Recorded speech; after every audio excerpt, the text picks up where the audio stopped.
Bienvenidos a nuestro segundo servicio de este 10 de enero del año 2021, donde estamos iniciando la transmisión en línea desde la ciudad de Guatemala a las 11 de la mañana.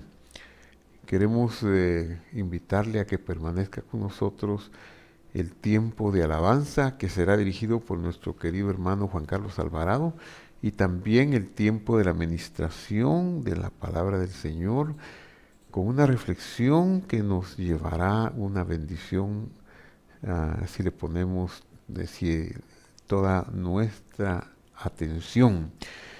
Así que, Juan, le dejamos el tiempo a nuestro querido hermano Juan Carlos Alvarado para el momento de la alabanza y la adoración, y regresamos enseguida. Juanca, el tiempo es contigo.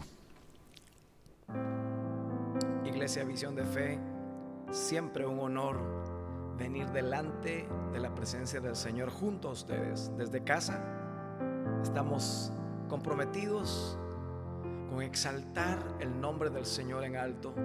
Te invito a que este día levantes tu corazón junto a nosotros y proclamemos su nombre en alto. Recibe bendición de parte de Dios en el nombre de Jesús. Gracias, Jesús.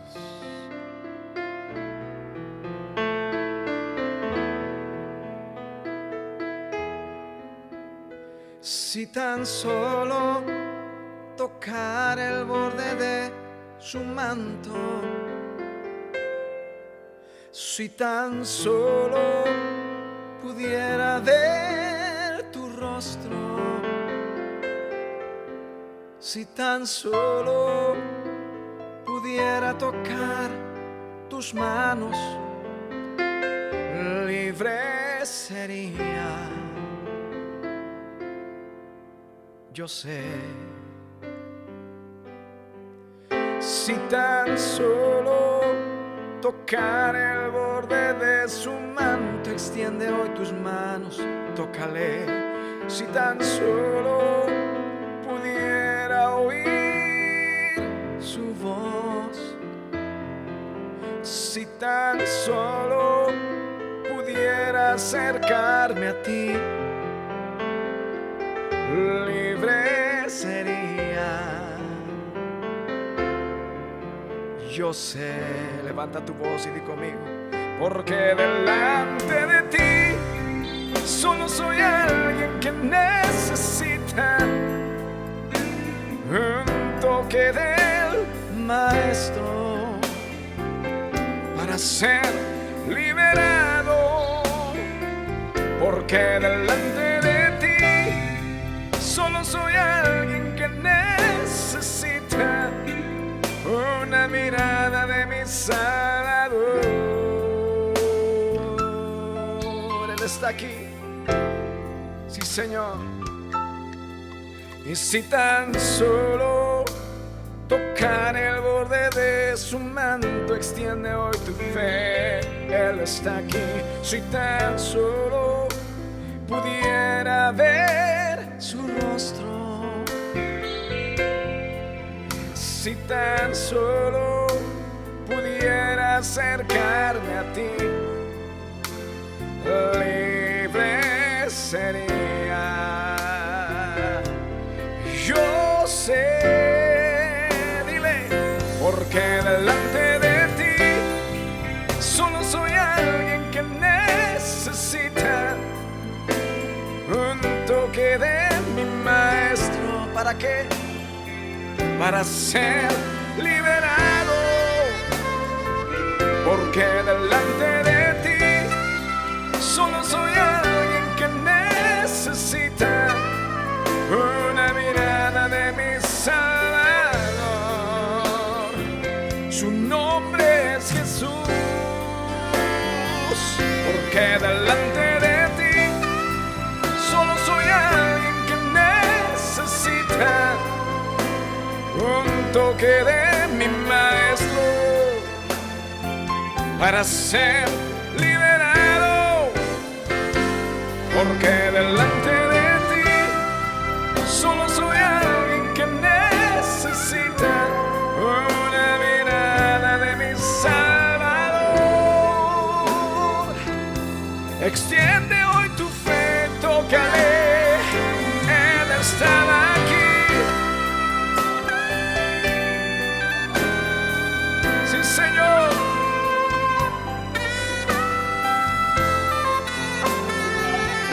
Es el mismo de ayer, el mismo de hoy, y por los siglos serás el mismo.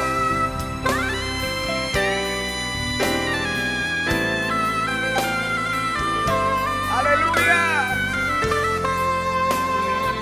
Alguien tiene que creerlo hoy. Levanta tus manos, porque delante de ti solo soy alguien que necesita un toque de mi maestro para ser liberado. Porque delante de ti solo soy alguien que necesita una mirada de mi Salvador. Oh.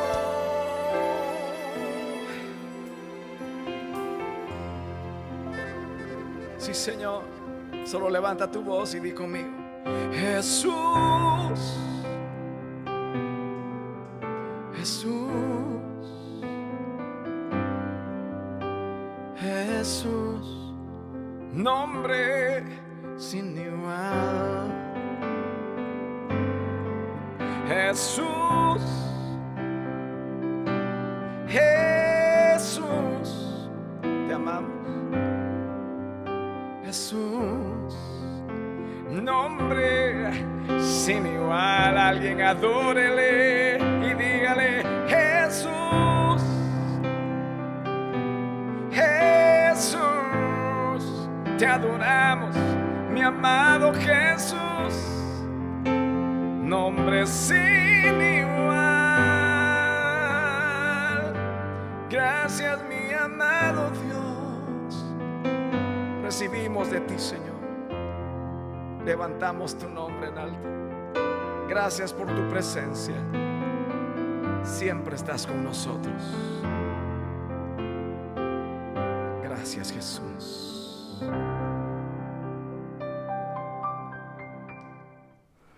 Gracias, Juanca. Qué bendición es tu ministerio, no solo para nosotros en Visión de Fe, sino en muchas partes del mundo donde celebran a Dios con tus cánticos, con tu conducción. Que Dios te bendiga, querido hermano. Hoy, querido público presente por la vía de internet les queremos presentar el tema de los tres encuentros. Tres encuentros, es el tema. Vamos a ver de qué se trata. Se trata de una historia muy conocida que voy a leer algunas partes. No la voy a leer toda porque es muy larga, pero sí voy a leer unas partes escogidas. La historia comienza así, Génesis 37:2. Esta es la historia de Jacob, de la familia de Jacob. José tenía 17 años y apacentaba las ovejas con sus hermanos.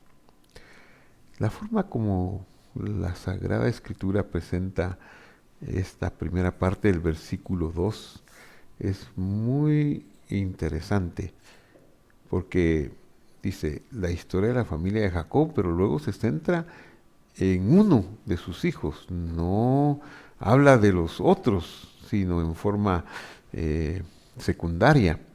El protagonista va a ser José. Y dice que José tenía 17 años. Bueno, 17 años, ¿qué le llamaríamos un muchacho, verdad? En nuestro tiempo y en nuestro país, la mayoría de edad se obtiene a los 18 años. Así que José ni siquiera tendría derecho a una tarjeta de identificación personal en nuestro país por tener 17 años. Sigue diciendo el escritor sagrado, y apacentaba las ovejas con sus hermanos. El joven, qué interesante al repetir que tenía 17 años y luego usar otro vocablo para decir que era joven, nos está llamando la atención la escritura a, a la juventud de José. ¿Y qué es lo que dice la escritura sobre la juventud? Bueno, el libro de Proverbios dice, la necedad está en el corazón del muchacho, dice, y la vara de la corrección le apartará de ella. Es decir, no todos los muchachos pueden ser necios, pero algunos lo son. Y en el caso de José, él era un muchacho que estaba un poquito envanecido, quizá un poco necio, y por eso se le atribuye aquí, tenía 17 años y el joven. Y veamos lo que sigue a continuación que lo demuestra. Estaba con los hijos de Bila y los hijos de Silpa, mujeres de su padre. La familia de Jacob era una familia que tenía 4 madres, 12 hijos y 4 madres. Es decir, que los 12 hermanos no eran hijos de la misma madre, sino eran 4 las madres de estos 12 muchachos. Algunas tenían 2 hijos. Lea llegó a tener 6 hijos de los 12 varones, 7 con una mujercita que tuvo. Así que fue la más fructífera. Pero lo interesante es que José, que era hijo de Raquel, la mujer amada de Jacob, no se juntaba con sus hermanos mayores, que serían Rubén, Simeón, Leví, Judá, sino que se juntaba con los hijos de Bila y los hijos de Silpa, es decir, los hijos de las 2 mujeres que podríamos decir que no eran principales en la casa de Jacob. Y por lo tanto los hijos tampoco han de haber tenido una posición de mucha importancia en esa gran familia. Se juntaba con ellos, pero hay un agravante porque dice, e informaba José a su padre de la mala fama de sus hermanos. Este es un agravante terrible. Él era un chismoso. Pues alguien puede decir, no, porque se lo decía a su papá y además era verdad. Sí, pero que sea verdad o que se lo diga a quien sea su papá, no le quita el hecho de que es un chisme, que es una habladuría. Y eso pues le traería unas consecuencias gravísimas a José. Eso hizo que sus hermanos lo aborrecieran. y su papá no ayudó.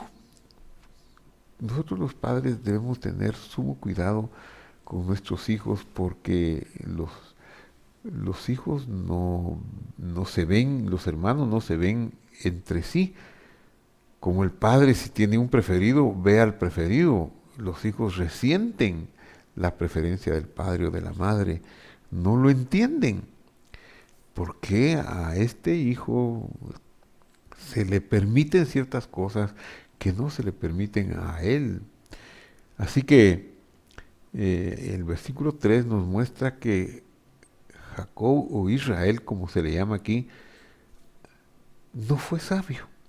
Porque dice, Israel amaba a José más que a todos sus hijos, porque lo había tenido en su vejez y le hizo una túnica de diversos colores. Hay muchos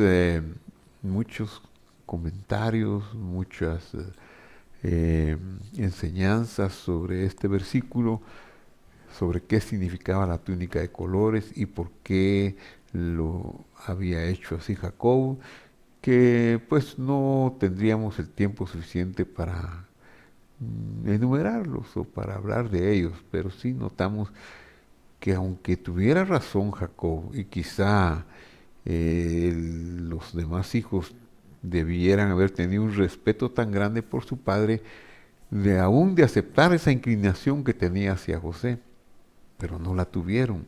Y eso es lo que nos enseña la Escritura, esa gran variedad de hermanos y esa gran brecha que se abrió entre los hermanos. Entonces, esta acción de Jacob fue bastante negativa. El verso siguiente, verso 4, dice, al ver sus hermanos que su padre lo amaba más que a todos, ellos lo aborrecían y no podían hablarle pacíficamente. Eso es lo que Jacob no previó. No previó que sus hijos no iban a ver a José como él lo veía. Además hubo otros acontecimientos donde José no ayudó, porque él soñó algunos sueños sobre el futuro y se los dejó ir a sus hermanos, donde los hermanos lo aborrecieron más, porque José habló más de la cuenta y al contar estos sueños que mostraban que él sería más importante que sus hermanos, pues los hermanos obviamente a este muchacho de 17 años lo aborrecieron terriblemente. Eso nos muestra que no debió haber sucedido así, pero también nos muestra que suceden estas cosas. Así que no esperemos que si pasa algo similar en una familia actual a lo que pasó en la familia de Jacob, los resultados sean diferentes, van a ser muy similares. Va a haber contiendas, va a haber ese tipo de reyertas que no van a ser controladas. Y efectivamente, así sucedió. Su padre, en la misma incapacidad que tuvo de ver el gran daño o la brecha que había entre sus hijos, mandó a José para que le llevara un poquito de comida y sustento a sus hijos que eran pastores y que estaban retirados del lugar donde estaba la casa paterna. Y José fue a buscar a sus hermanos a muchos lugares y los encontró muy lejos. Y cuando los hermanos lo vieron, no se alegraron, lo vieron solo, ya sin la protección paterna. Ellos dijeron, ahora es cuando nos aprovecharemos de que este soñador está solo. Y entonces hicieron un complot, lo encerraron en una cisterna y lo querían matar.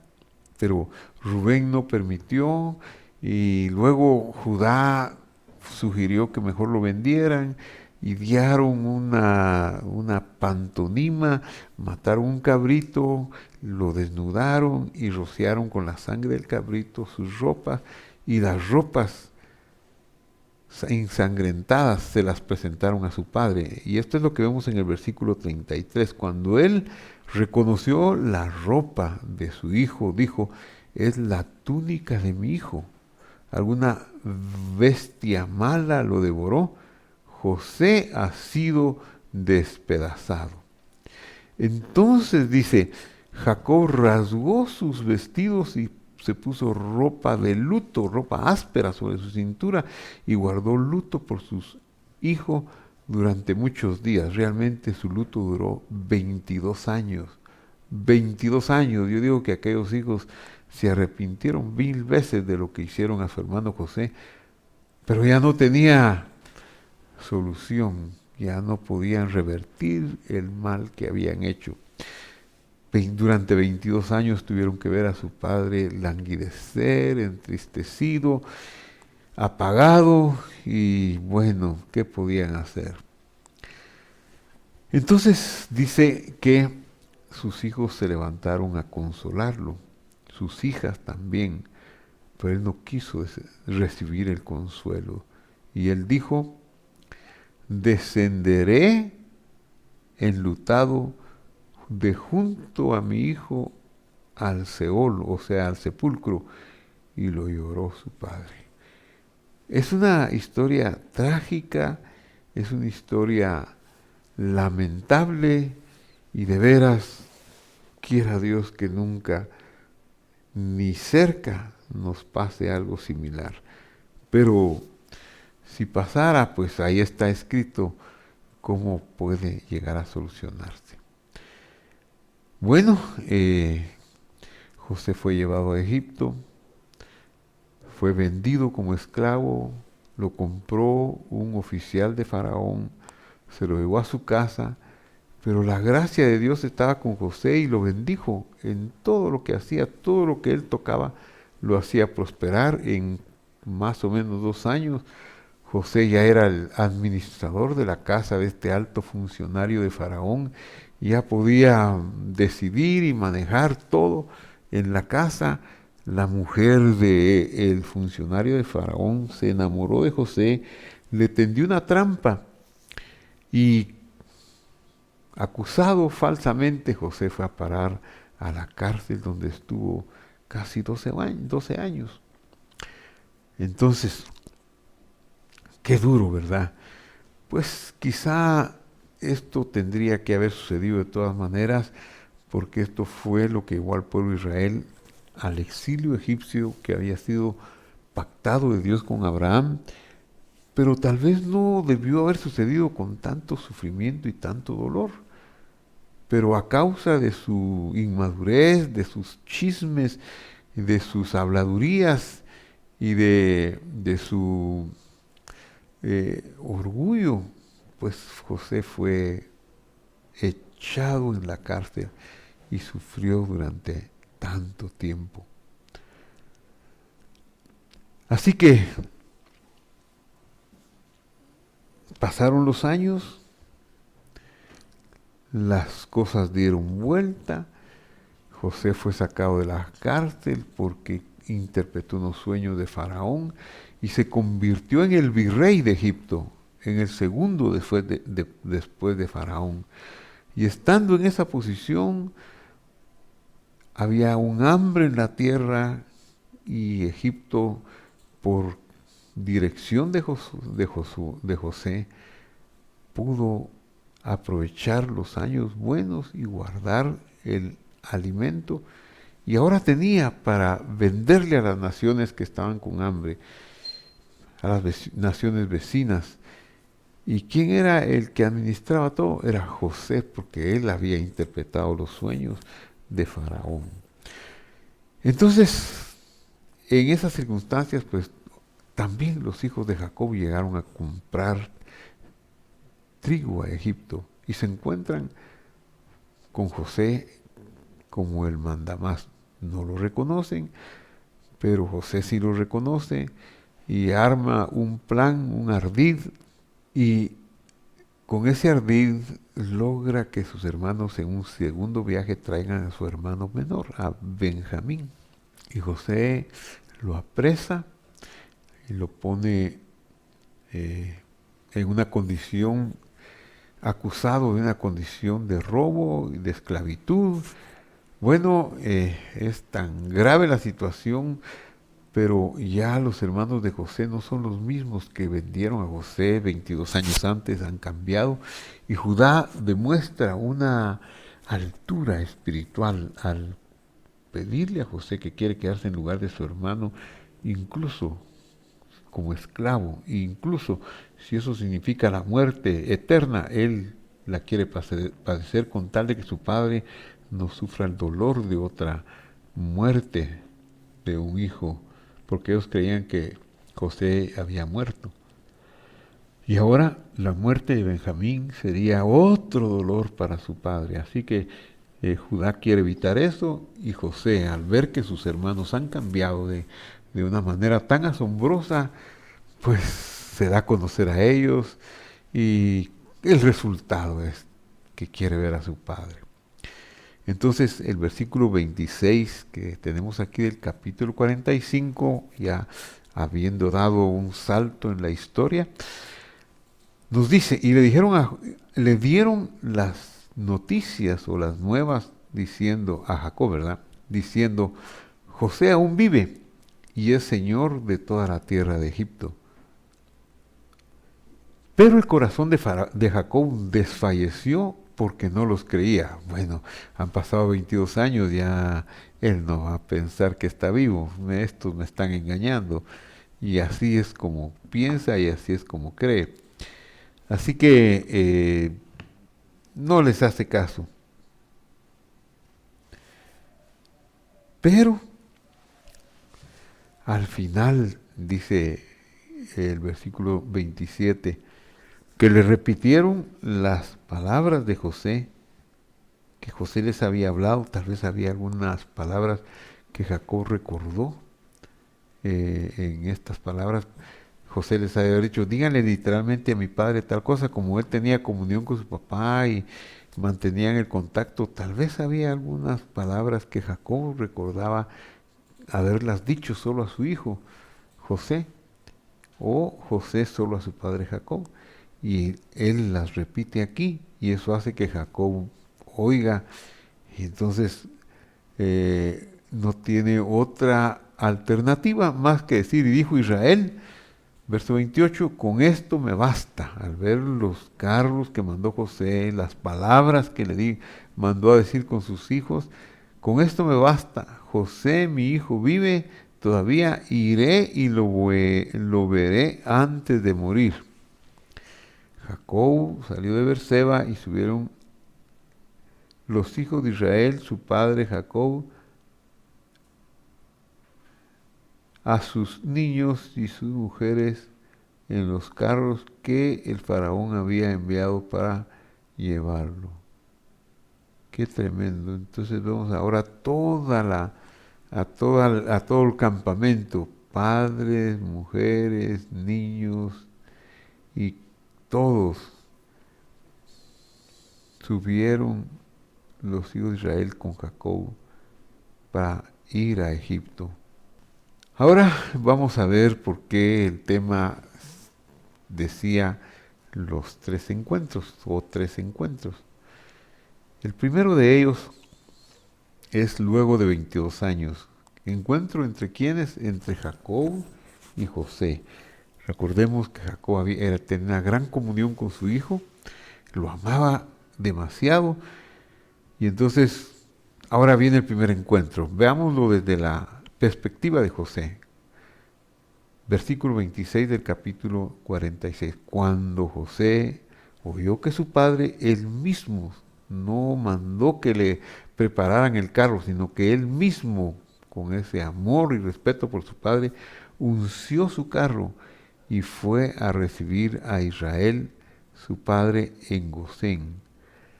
Al verlo, se echó sobre su cuello y sobre su cuello lloró largamente. Entonces Israel dijo a José, muera yo ahora, ya que he visto tu rostro y sé que aún vives. Y José, pues, era un personaje muy importante en Egipto, así que lo primero que hace es presentarlo donde Jacob, donde Faraón, y lleva a su padre Jacob delante del rey, delante del faraón egipcio. Faraón le preguntó a Jacob, ¿cuántos años tienes? Jacob le respondió a Faraón, los años de mi edad o de mi peregrinación son 130 años. Esos son los años. Cuando Jacob bajó a Egipto, él tenía 130 años. Jacob vivió en la tierra de Egipto 17 años y fueron los días de Jacob, los años de su vida, 147 años. Eso quiere decir que cuando Jacob llegó y fue presentado a Faraón, tenía 130 años. Eso quiere decir que cuando José fue vendido, José tenía 17 años. Y cuando Jacob lo vuelve a ver, José ya había pasado los primeros 7 años de la hambruna y 2 años más. 7 años de la abundancia y 2 años más de la hambruna. Entonces José tenía 39 años. Y 22 años no lo había visto Jacob. Por eso dice aquí, Jacob vivió en la tierra de Egipto 17 años y fueron los días de Jacob, los años de su vida, 147 años. Entonces, el segundo encuentro es luego de los 17 años. Pasan 17 años, José está con su padre, o Jacob está con su padre en Egipto, en Gosén, durante esos 17 años y al final muere. En el verso 47, capítulo 47, versículo 29, leemos, cuando los días de Israel tocaban a su fin, llamó a José, su hijo, y le dijo, si he hallado gracia en tus ojos, te ruego que pongas tu mano debajo de mi muslo y que me trates con misericordia y lealtad. Te ruego que no me entierres en la tierra de Egipto. Está dándole instrucciones sobre su muerte. Cuando duerma con mis padres me llevarán de Egipto y me sepultarán en el sepulcro de ellos. José le dijo, haré como dices. Júramelo, le dice Israel. Y José se lo juró. Entonces Israel se inclinó sobre la cabecera de la cama y adoró, ¿verdad? Este es el segundo encuentro después de aquellos 22 años de ausencia. En esos 17 años, al principio tuvo el primer encuentro con su padre, porque lo presentó a Faraón. El segundo encuentro lo tiene cuando ya han pasado 17 años y unos días. Es muy interesante que veamos esto. Y el último encuentro lo tuvo leemos el relato en Génesis 48. Sucedió después de estas cosas que dijeron a José, tu padre está enfermo. Entonces él tomó consigo a sus 2 hijos, Manasés y Efraín, y se le hizo saber a Jacob diciendo, tu padre está aquí, tu padre, aquí está tu hijo, José, que viene a ti haciendo un esfuerzo. Israel se sentó sobre su cama. Leo de nuevo el versículo. Y se le hizo saber a Jacob diciendo, aquí está tu hijo José, que viene a ti haciendo un esfuerzo. Israel se sentó sobre la cama. Y José le dijo a José, el Dios omnipotente que me apareció en luz en la tierra de Canaán me bendijo. Entonces notamos una cosa muy interesante, que hubo un cambio en esta última etapa de Jacob. Pues si José había sido el hijo que hizo más feliz a Jacob y el hombre que prefirió Jacob,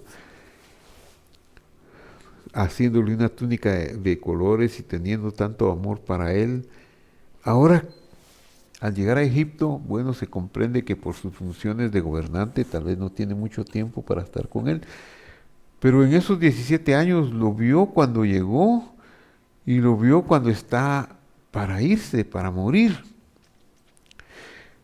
que es donde se da este diálogo. Y dijo Jacob a José: el Dios omnipotente se me apareció en luz en la tierra de Canaán, me bendijo y me dijo: te haré crecer, te multiplicaré y te pondré por estirpe de naciones, y haré a tu descendencia, daré esta tierra a tu descendencia después de ti por heredad perpetua.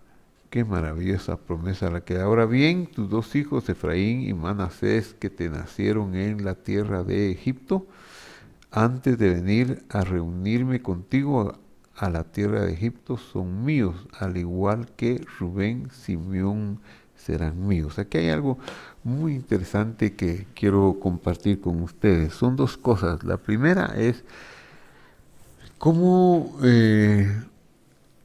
Jacob tuvo la visión profética, porque aquí está muriéndose, está ya él para partir de este mundo, pero tuvo la visión profética antes de eso, de que viniera José, y José también, el deseo de que su padre bendijera a sus hijos y trae a Benjamín y a Manasés. Pero Jacob hace algo muy interesante en el relato de Génesis 48, usted lo puede leer, versículo 5 en adelante. Usted puede leer lo interesante que hace Jacob.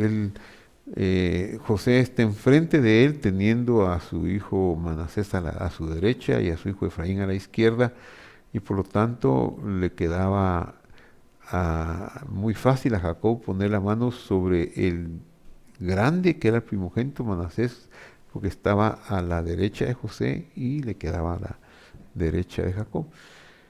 Y también el otro hijo, el menor, Benjamín, lo tenía a la izquierda de José, de tal manera que él podía bendecirlos fácilmente. Pero ocurrió que cuando le dice estas palabras, Jacob a José le dijo que tus dos hijos, Efraín y Manasés, que te nacieron en la tierra de Egipto, antes de venir a reunirme contigo a la tierra de Egipto, son míos, al igual que Rubén y Simeón.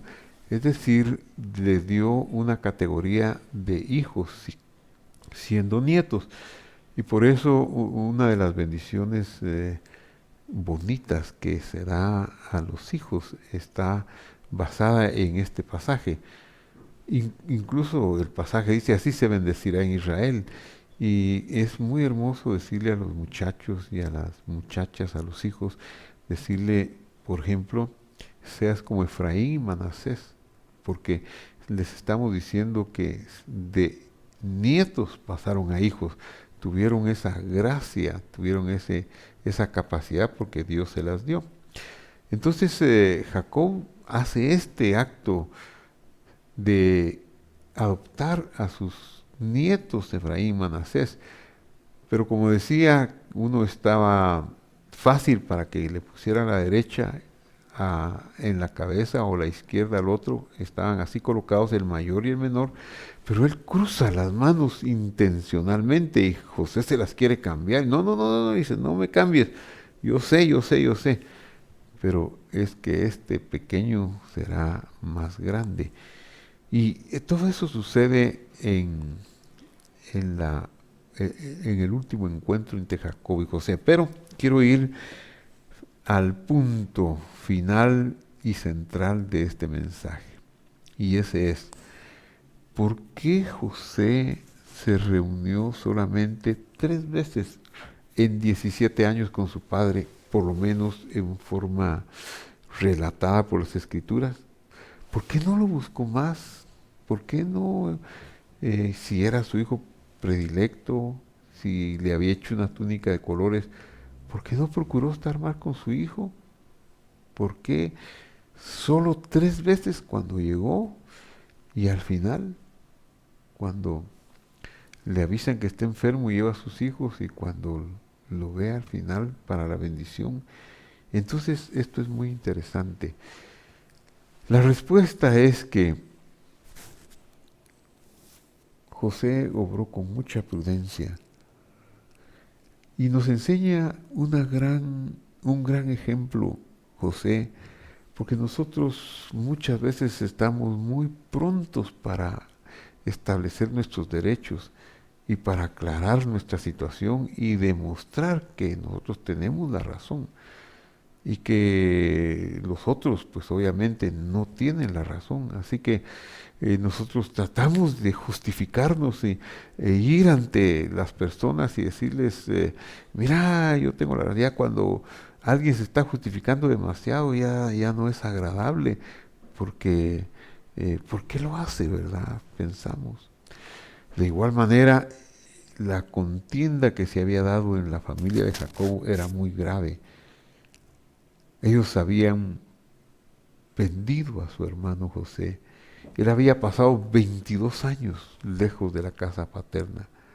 Claro, en esos 22 años Dios estuvo con él y lo bendijo de la tal manera que al final de los 22 años se convirtió en salvación de la familia de Jacob, porque él, si no hubiera sido por José, el hambre los hubiera terminado, pero no lo hizo así el hambre, porque tenían el sustento que José había de facilitarles. Entonces, si esto era así, pero quedaban pendientes otras cosas, por ejemplo, José pudo haberse ido a quejar con su papá y decir, mira papá, es que tus hijos son malvados. Fíjate papá que me vendieron aquí cuando yo tenía 17 años, vieras lo que sufrí, ay, qué dolor, qué tristeza, he pasado unas cosas tan terribles a causa de que tus hijos me vendieron. Pero José era un alma muy elevada al grado que no quería causarle dolor a su padre, ni vengarse de sus hermanos. Esa es la grandeza de José. No quiso vengarse de sus hermanos, porque qué fácil hubiera sido para él decir, papá, tus hijos me vendieron, tus hijos hicieron que yo sufriera tanto y ese sufrimiento que tú pasaste, de igual manera, ellos lo causaron. Se obtiene una satisfacción grande cuando uno se defiende, cuando uno demuestra sus derechos, pero es una satisfacción que no es duradera, que si no es Dios el que lo exalta a la persona, ¿de qué sirve la exaltación? ¿De qué sirve que nosotros nos empujemos hacia arriba? Es imposible, no lograremos mayor cosa. Y José, un hombre muy sabio, porque en lugar de estar haciendo la tarea de justificarse ante su papá y de visitarlo un montón de veces, evita ver a ese ser tan querido, sacrifica la oportunidad de platicar con su papá con tal de que no le vaya a preguntar qué pasó, cómo fue que apareció en Egipto. Y las 3 veces que lo vio fue acompañado, había más personas. Y bueno, cuando hay más personas a veces se corta la libertad para hablar y obviamente eso es lo que pasó aquí con José. No tuvo la libertad para hablarle a su papá, para decirle, papá, mira, lo que pasa es que tus hijos son malvados, mira lo que me hicieron. Eso hubiera sido una especie de reclamo, así solapado, una especie de venganza. Pero no, José no se acerca a su padre, no se acerca, no lo busca, sacrifica la comunión con su padre que quería tanto para que su papá no le preguntara por qué había pasado aquello. Por eso es que estos 3 encuentros son tan importantes, tan valiosos, para enseñarnos a nosotros que el Señor nos dará la instrucción, el consuelo, la esperanza y la bondad si nosotros somos sabios para amar y respetar a nuestro prójimo, sobre todo si nosotros esperamos en Él y no esperamos tomar la venganza en nuestra propia fuerza, sino dejar que Él haga como quiere hacer. Así que yo le invito, querido amigo que está viendo este mensaje, que si usted tiene cosas por arreglar, siga el ejemplo de José. No lo evidencie, no lo haga causando dolor en personas que usted conoce y que usted quiere. No lo haga, evite hacerlo, pues el pasado si ya se superó, qué bueno que ya se superó, hay que mantenerlo pasado y enterrado, ya no hay que sacarlo. ¿Para qué revivir las viejas heridas? Sobre todo si ha habido ya un perdón. Eso es maravilloso, el perdón. Y notamos que el perdón de José para sus hermanos fue tan grande que fue capaz de sacrificar la comunión con su padre con tal de que su padre no le preguntara: ¿y cómo llegaste a Egipto, hijo? Y él no tener que decirle la ingrata verdad: me vendieron, tus hijos me vendieron, sufrí mucho, 12 años de prisión. Bueno, ahora después estoy mejor, pero 12 años fueron terribles, ¿no? Él no dijo eso. Qué grandeza de alma la de José. Por eso es que fue puesto en eminencia, por la grandeza de su corazón. Que así sea, que nosotros podamos perdonar de tal manera, sin buscar la venganza, sin tratar de establecer nuestra propia justicia, sino con almas muy elevadas, con sentimientos muy elevados, dejando todas nuestras cargas al Señor. Porque Él va a hacer la justicia, Él conoce y va a dar la remuneración a cada uno. Oramos. Querido Padre que estás en el cielo, quiero darte gracias por este tiempo de meditación en tu palabra y pedirte, Señor, que aquellos amigos, queridos hermanos que estén viendo este programa, especialmente Visión de Fe Zona 13 o Terry Urrutia en San Francisco, la familia Vargas en Arizona, Mabel Simonetti en Argentina, Elsa Ayala en Perú, Teresita Urrutia en San Francisco, Leticia Sánchez en San Diego y en otras muchas partes del mundo. Quiero pedirte, Señor, que Nosha, Conchita Charito, que tú nos ayudes a no exigir nuestra fama, nuestro honor, a no buscarlo, sino que establécelo tú y que nuestra actitud, Señor, podamos entender que seguir la paz con todos es algo tan grande que tú amas de nosotros. Queremos seguir la paz y estar en paz con todos, Señor, en el nombre de Jesús. Gracias, Padre bueno, gracias, Padre Santo, siempre agradeciéndote el consuelo que das a nuestros corazones y la sanidad que das a nuestros enfermos. Hoy quiero pedir por la sanidad del alma, la sanidad de las emociones de mis hermanos, para que todos aquellos heridos y lastimados puedan encontrar en este ejemplo de José un bálsamo que les cure sus heridas y sus corazones. Gracias, Señor, en el nombre de Jesús. Amén y amén.